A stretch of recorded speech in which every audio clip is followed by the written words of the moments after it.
nos faz lembrar de momentos. Quando eu estudava teologia lá em Costa Rica, eu defendi uma licenciatura com o título Adoração e a Música dentro da Igreja Adventista do Sétimo Dia, e lá em especial direcionei para uma igreja, a Igreja Central de Alagoas, isso em Costa Rica, na América Central.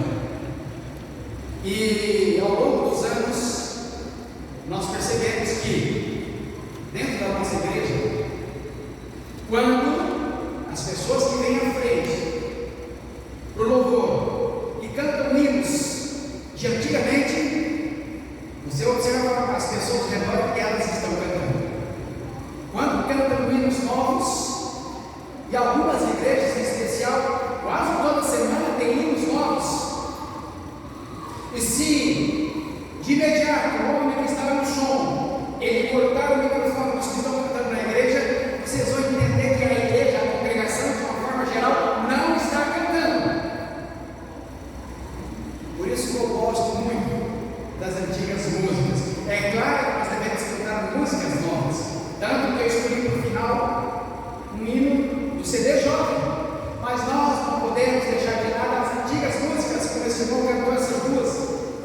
Que letra maravilhosa! Que seja sempre para a honra e a glória do nosso Deus. O irmão vai projetar uma foto, não sei se ele conseguiu, pensando no céu. Vamos abrir nossas Bíblias? Vamos abrir nossas Bíblias em 1 Coríntios 2, versículo 9. 1 Coríntios 2, versículo 9. Mas antes, uma vez mais, assim como estamos, vamos falar com Deus. Querido Deus, neste momento a tua palavra está sendo aberta. Capacite-nos, Senhor, para que nós possamos ler, entender e compreender. Que nós possamos sair daqui cheios do Espírito Santo. E que nessa manhã de domingo, nessa noite de domingo, eu não fale por mim mesmo, mas que eu possa falar, inspirado pelo poder do Espírito Santo. Em nome de Jesus. Amém.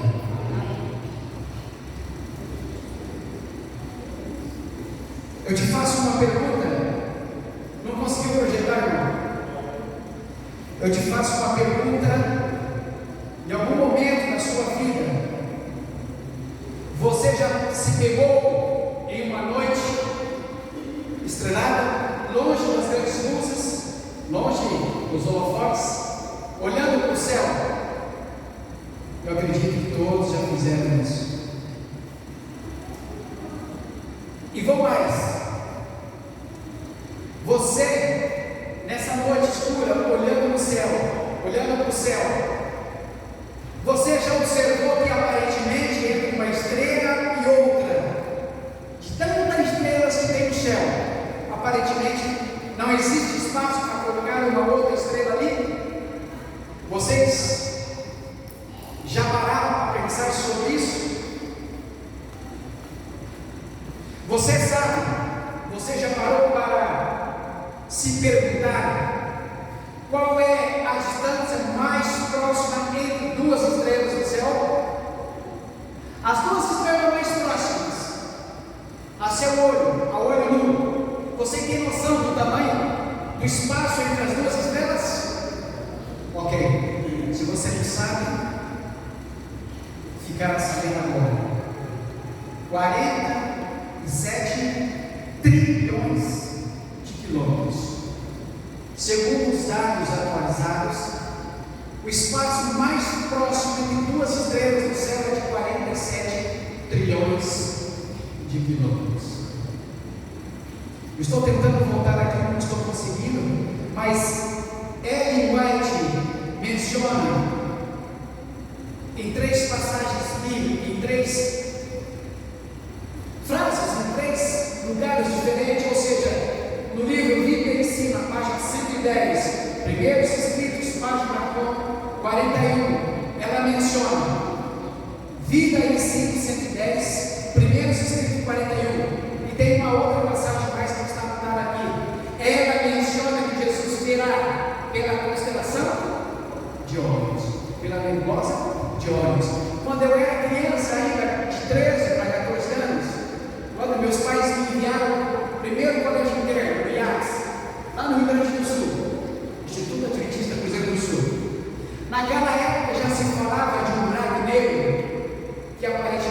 aumentando.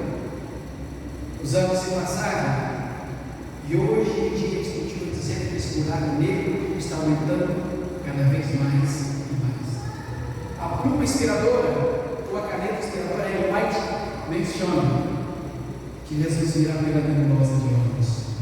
Se nós hoje pudéssemos viajar à velocidade da luz,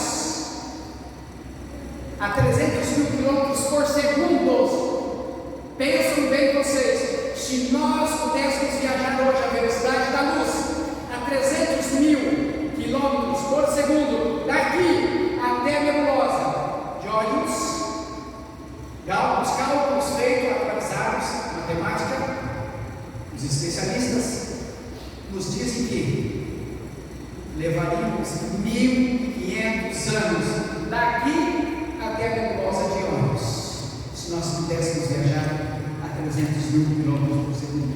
Em outras palavras, se o ser humano pudesse viajar hoje à velocidade de 2 sondas, New Horizonte, ou a sonda Voyage, a uma velocidade de 60 mil quilômetros por hora, não 300 mil por segundo, agora a uma velocidade de 60 mil quilômetros por hora. Segundo eles, levaríamos 800 mil gerações. É impactante. Por que eu estou dizendo isso para vocês? Dando uma aula de história ou geografia? Não. Para que nós possamos adentrar no tema que é pensando no céu. E como esse tema pensando no céu é o que você, cada um de nós, nessa noite, ao longo da nossa vida, a nossa corrida cristã, nessa caminhada cristã rumo às mansões celestiais, é que nós devemos ter em mente. Quando eu dou palestras motivacionais, eu sempre digo que o ser humano precisa de metas, sonhos e objetivos na vida. Você precisa ter metas, você precisa sonhar. E quando você realiza um sonho, você precisa de sonhar, continuar sonhando, realizando outros sonhos. Eu, como corretor de imóveis, também sempre digo que há sonhos que nós levamos uma vida inteira. Qual é? Ter a casa própria. E enquanto nós vivemos na terra, sim, mas também enquanto nós vivemos aqui, nós precisamos de pensar no céu.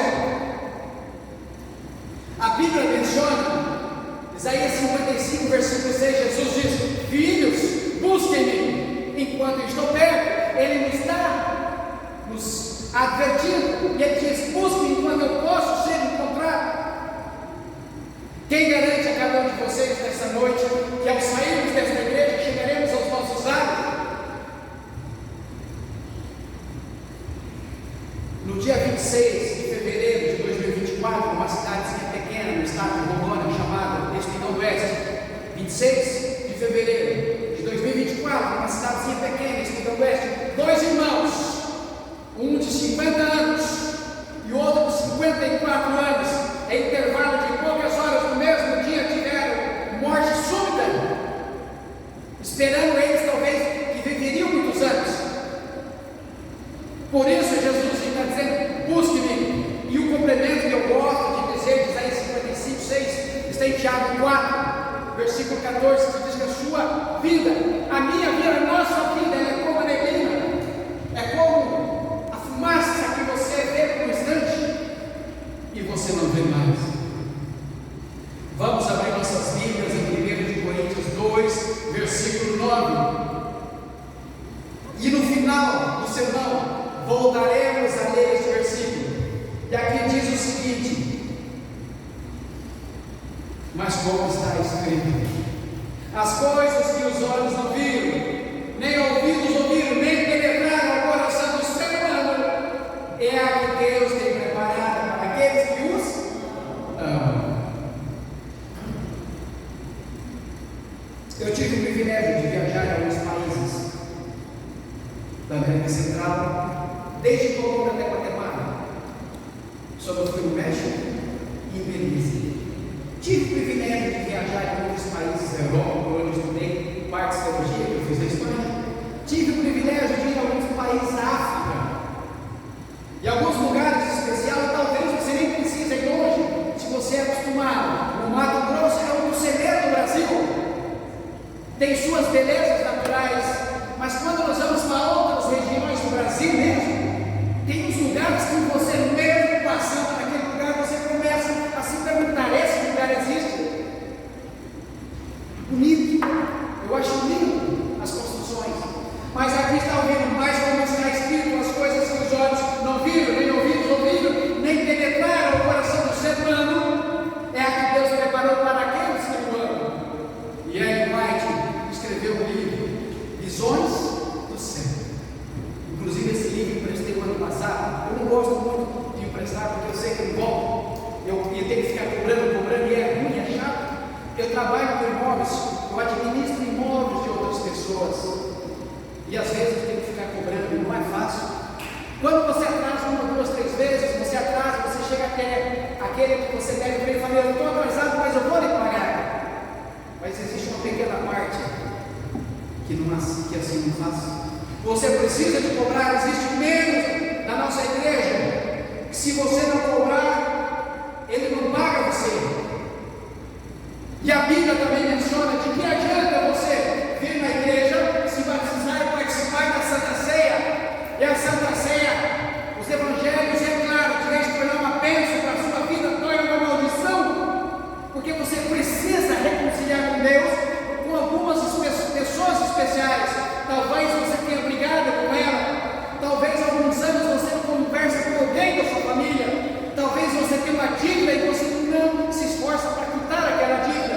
Então, quando você vai participar de uma Santa Ceia, a Bíblia aconselha que quando você vem para a igreja para trazer seus dízimos ou devolver a oferta, deixa ele lá. Primeiro volta e reconcilia com o seu irmão, depois você vem até a igreja, e aí sim, ou pelo contrário, tudo que você faz em vão, seja dízimos ou ofertas. E a grande maioria das vezes, nós seres humanos colocamos uma barreira entre nós e Deus, e nós ficamos impossibilitados de receber as bênçãos de Deus. Em João 14, 1-3, Jesus diz que muitas coisas que conhecemos nessa vida terão fim. E aqui Jesus proclamou o céu como lugar real, a promessa feita aos seus discípulos. Em João 14, 1-3. Após 3 anos e meio caminhando com aqueles apóstolos, os discípulos, seguidores, ali no Monte das Oliveiras, que hoje está de frente à antiga Jerusalém, Jesus estava prestes a ascender aos céus. Então ele disse: não se turbe vosso coração, credes em Deus, credes também em mim. Na casa de meu Pai ali afirmou que existe muitas moradas. E ele disse: vou preparar-vos um lugar. E se eu vou e vou preparar um lugar, virei outra vez e vos levarei para mim mesmo, para que aonde eu estiver, seja aonde for, estejais vós também. Isso joga por terra a maioria das doutrinas que tem por aí, que Jesus virá e partes verão e outros não. Isso joga por terra algumas doutrinas que diz que quem morre vai para o céu.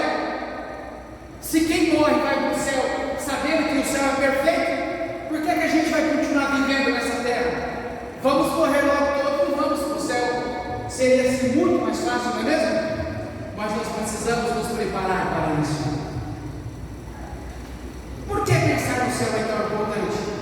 Pensar no céu fará você recordar de pessoas que você ama, que por um motivo ou outro descansaram, e quando Jesus voltar a toque da 7ª trombeta, elas estarão lá no céu. Ellen White, a primeira visão, que nós podemos dividir em 3 partes. Aquela primeira visão, que ela estava ali no altar da família de uma amiga, Eunice Hastings, havia convidado Ellen White para uma pequena reunião à noite, e Ellen White não podia caminhar, mas ali, quando ela estava ali, ela teve a primeira visão. E a segunda parte dessa visão, ela caminhou na Cidade Santa, e ela percebeu que lá estariam os irmãos Stock, que pouco antes do 22 de outubro de 1844 eles haviam falecido. Quantas pessoas que vocês conheceram, que frequentaram os fileiros desta igreja, cantaram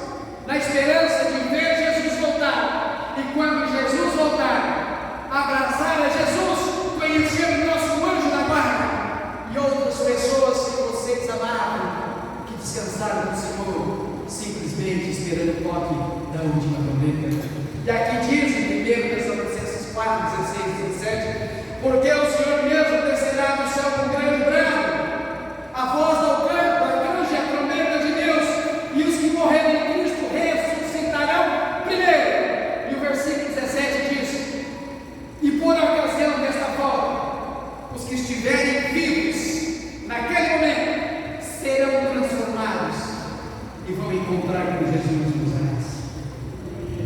Mas por que pensar no céu é tão importante? Pensar no céu te afasta dessa vida carnal. E Colossenses 3, de 2 a 5, diz o seguinte: pensai nas coisas que são de cima, e não nas coisas que são da terra, porque morrestes e a vossa vida está escondida com Cristo Jesus. Quando Cristo, que é a nossa vida, se manifestará, então também vos manifestareis com Ele em glória. Exterminai, pois, as vossas inclinações carnais, a prostituição, a impureza, a paixão vil, a concupiscência e a avareza, que é a idolatria. Por que pensar no céu é tão importante? Pensar no céu ajudará você a perseverar e a honrar os seus compromissos como cristãos.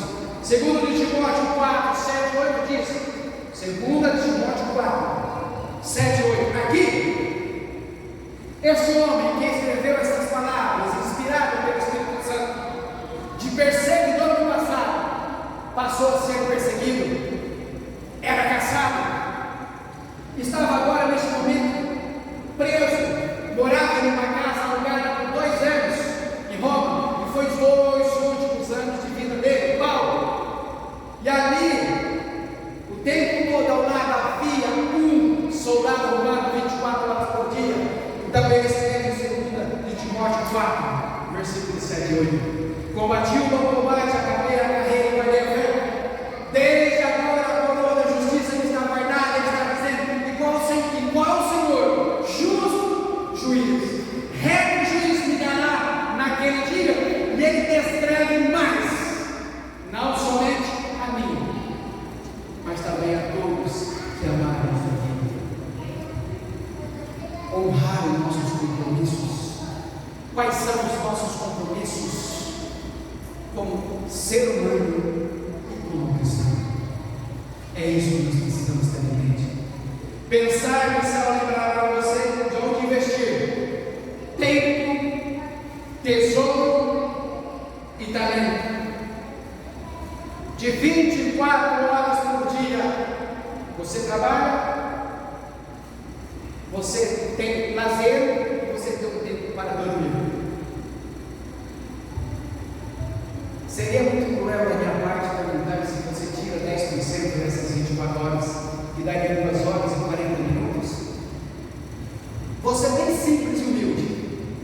Você tem tirado 10 minutos pela manhã, 10 minutos à noite, para falar com Deus. Em algum momento na sua vida, quando a sua família dorme, alguém da família especial levanta de madrugada, vai para um lugar especial da casa, até mesmo no quarto dos filhos, e pede a Deus a proteção pelos filhos. Em algum momento da sua família, você tem ido até a sua família pastoral, com a sua família, simplesmente para dizer: pastor, eu e minha família estamos aqui hoje para orar para o Senhor e a sua família. Você tem feito isso? Você tem dedicado tempo para os seus talentos, como esse irmão aqui cantou divinamente na igreja? Nem todos cantam bem. Eu não canto bem. Se eu cantasse, gostaria de cantar e pregar, mas eu não canto bem. Mas tem outros que cantam bem, tem outros que pregam bem, tem outros que são bons para administrar, tem outros que são bons para visitar os irmãos.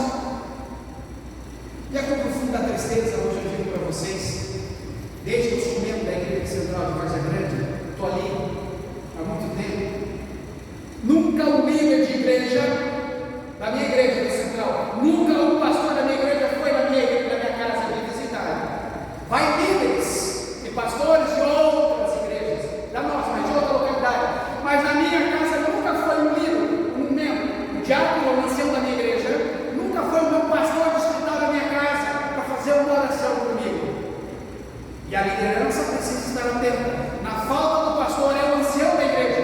Na falta do ancião da igreja ou da anciã, são os diáconos e as japonesas, que quando falta alguém na igreja, em especial por um motivo ou outro, precisa de se preocupar. Saber qual o motivo que aquela pessoa não é só simplesmente batizar, batizou, leva na igreja, não. E se está fazendo isso, está ao contrário. Eu estudei teologia. Eu não sou pastor distrital hoje por conta da minha idade quando voltei para o Brasil. Mas nós precisamos ficar atento, não é somente batizar, nós precisamos também de ver o que está acontecendo. E olha que eu moro a 300 metros da central da Edifácia Grande. Eu moro exatamente no fundo da Sorpana, onde tem um muro azul e branco escrito lá Procópio Imóveis. Eu moro exatamente ali, 300 metros. E nenhuma liderança vai na minha igreja. Vai eu falar isso na minha igreja pregando, daqui a uns tempos eu não vou poder nem pregar, mas é uma grande realidade, nós precisamos de visitar. E aqui vem dizendo, Mateus 6, 19 e 21, esse versículo aqui, esses 3 versículos aqui, não quer dizer que você tem que pegar o que você tem, você sua, você trabalha, você junta para a sua família, para investir no futuro, nos filhos, no estudo, não, porque nós moramos em Varta Grande. De uma forma geral, na Baixada Piauí, tem momentos que você vem para a igreja, você passa por uma lanchonete, um bar, você percebe que tem pessoas lá bebendo. Você volta, depois do término do culto, as pessoas continuam lá. Você levanta no outro dia de madrugada, vai trabalhar, as pessoas continuam lá. No futuro fará falta para essas pessoas. E elas virão atrás de ajuda. Porque eu conheço, quando eu estava fora da igreja, eu assistia muitos filmes e novelas. Hoje eu conheço atores da novela da Globo do passado. Era muito conhecido hoje no tempo de morar. O que faziam com o dinheiro? Poupavam. Eles não poupavam. E aqui me diz: não ajunteis para vós tesouro na terra, onde a traça e a ferrugem consomem, e onde os ladrões minam o roubo, mas ajunteis para vós tesouro no céu, onde a traça nem a ferrugem consomem, porque onde estiveres o teu tesouro, aí também estará o teu coração. Por que pensar no céu é tão importante? Pensar no céu e suas recompensas moldará as suas prioridades. Mateus 19, 21 diz: disse Jesus, se queres ser perfeito, vai, vende tudo que tens, dá aos pobres e terá um tesouro no céu. Aí Jesus disse para ele: vem e segue. Mas você trabalha arduamente, ganha muito ou ganha pouco, você poupa, porque você sabe que lá na frente pode fazer falta para um filho, uma filha, por um motivo de doença, você poupa. E esse poupar não significa que você tem que pegar e dar para qualquer um porque ele está passando necessidade.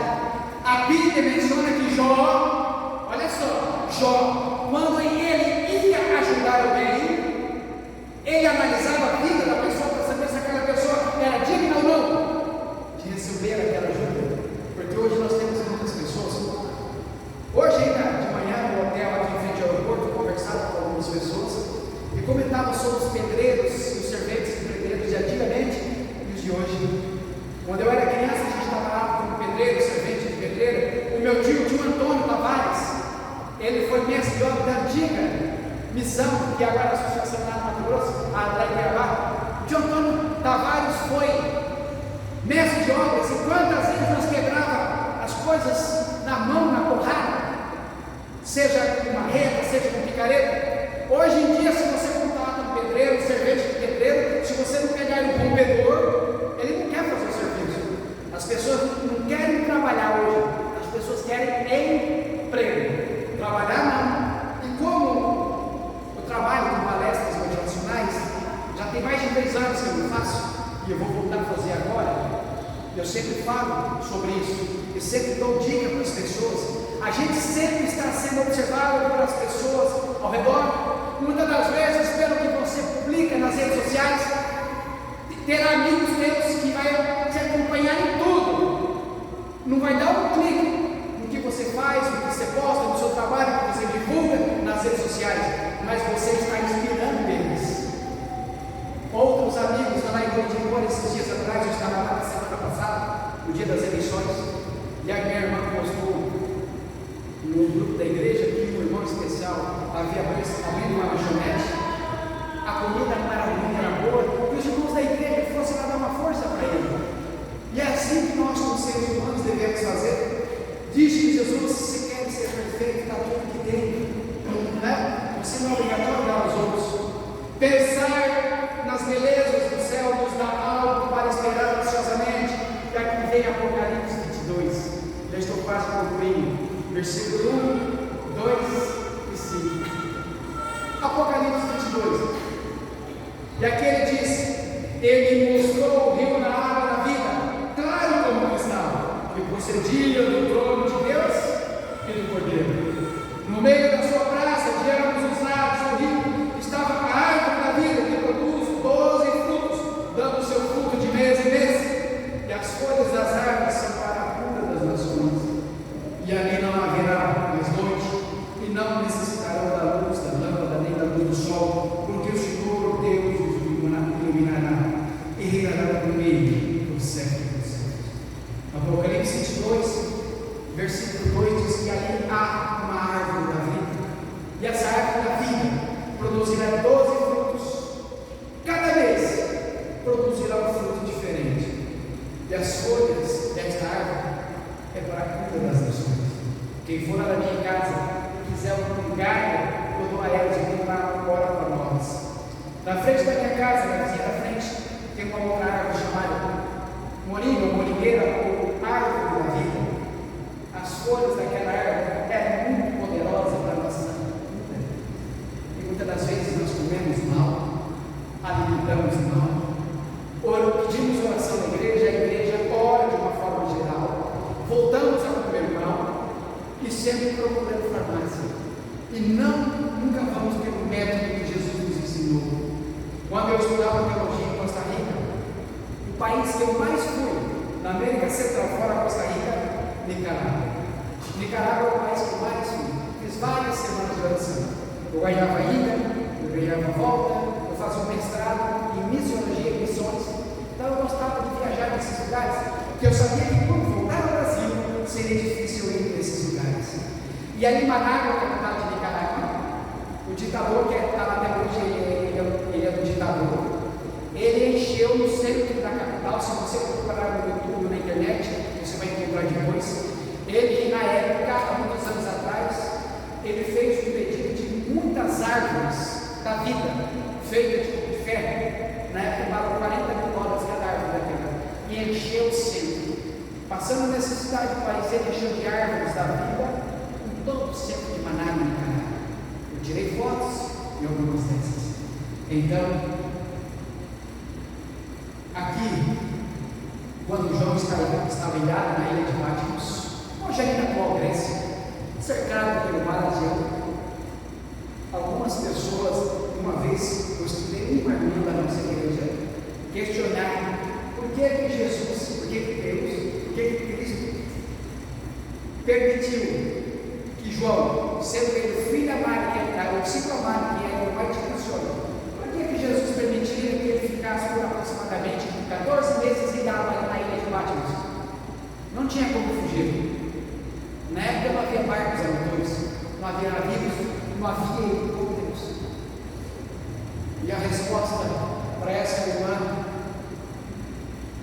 eu disse para ela, relembrando o Apocalipse 22, aonde que ele em visão, Jesus mostrou ele mostrou o rio da água da vida. Ali, por esses 14 meses aproximadamente, onde ele recebeu as pessoas, do Apocalipse e escreveu, ele viu o Cordeiro de Deus sentado à destra de Deus. Ele teve esse privilégio de ver partes do que seriam as nações celestiais quando ele lá estivesse. E por último, por que pensar no céu é tão importante? Pensar no céu pode sustentar você frente a um grande sofrimento ou na sombra da morte. Segundo Timóteo 4, versículos 6 e 18, complementando, ele diz: quanto a mim, o apóstolo Paulo escreveu, estou sendo derramado como libação, e o tempo da minha partida está próximo. E o Senhor me livrará de toda má obra, e me levará salvo para o reino celestial, a quem seja a glória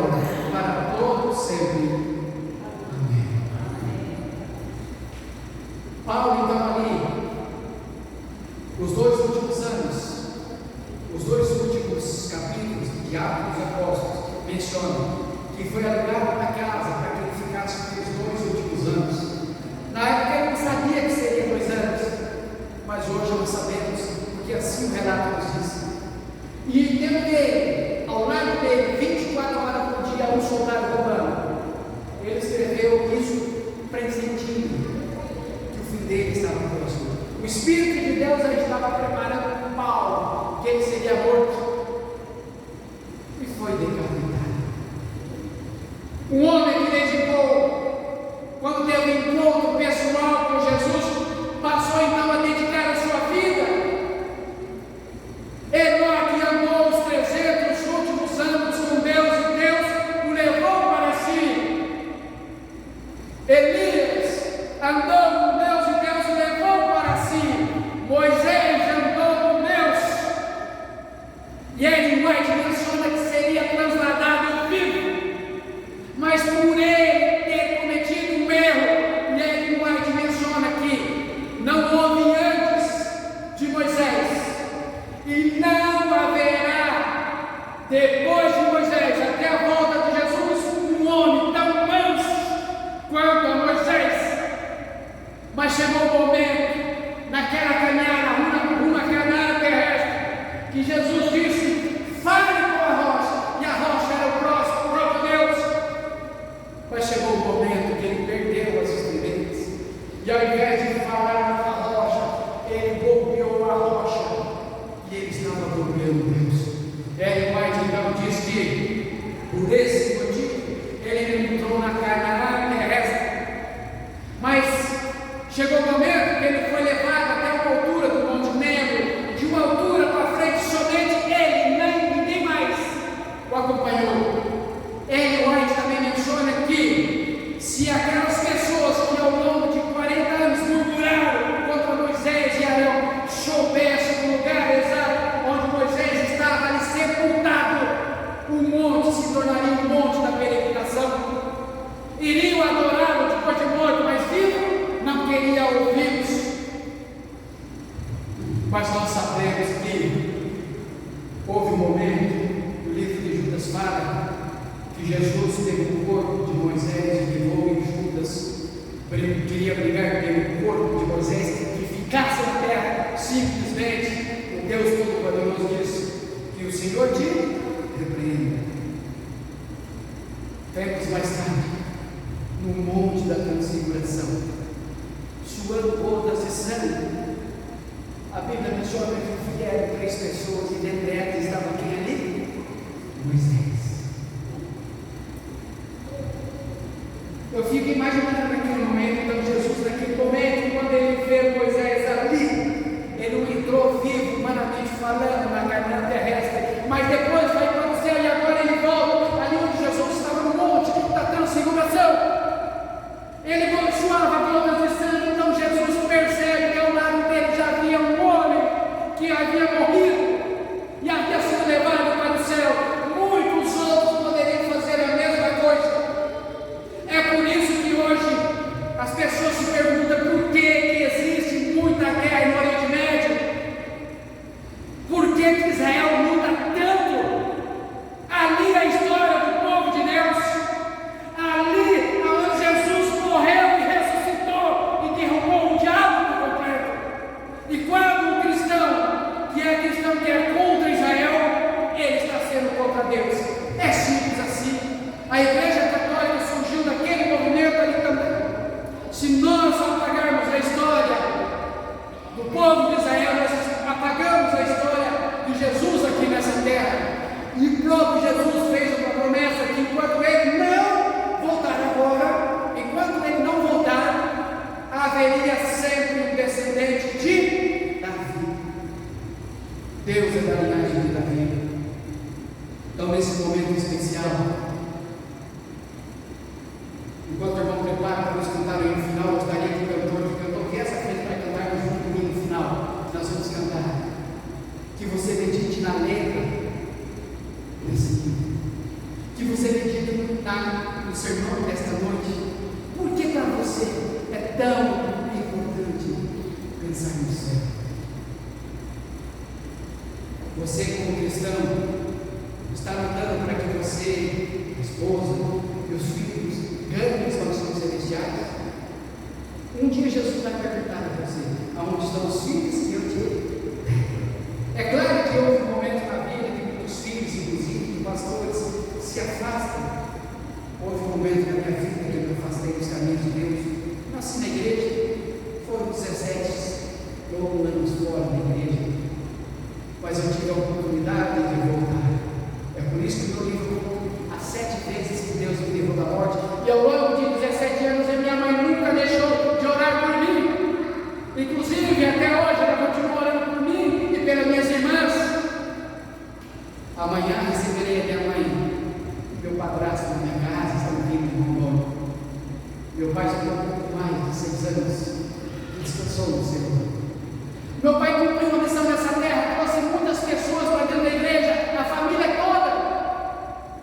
Um dos anciões principais hoje de terra, hoje no Paraná, ele é adventista por conta do meu pai. E você precisa ter em mente que para estar no céu, na sua coroa, ao menos uma estrela, terá que ter. E se você aqui nessa terra não lutar para isso, você não vai entrar nas mansões celestiais. O papel de evangelista não é somente do pastor, da família pastoral, da liderança local, não, é de todas as pessoas, e isso você precisa ter em mente. Estamos terminando o ano de 2024.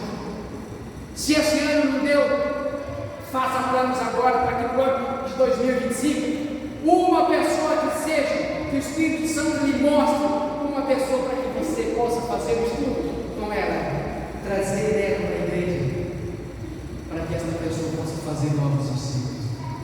Vamos nos colocar em pé e vamos cantar o hino final.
por esta noite.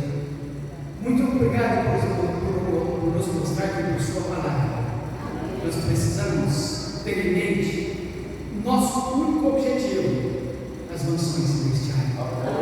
Mas para isso, Pai, nessa caminhada terrestre rumo a Canaã,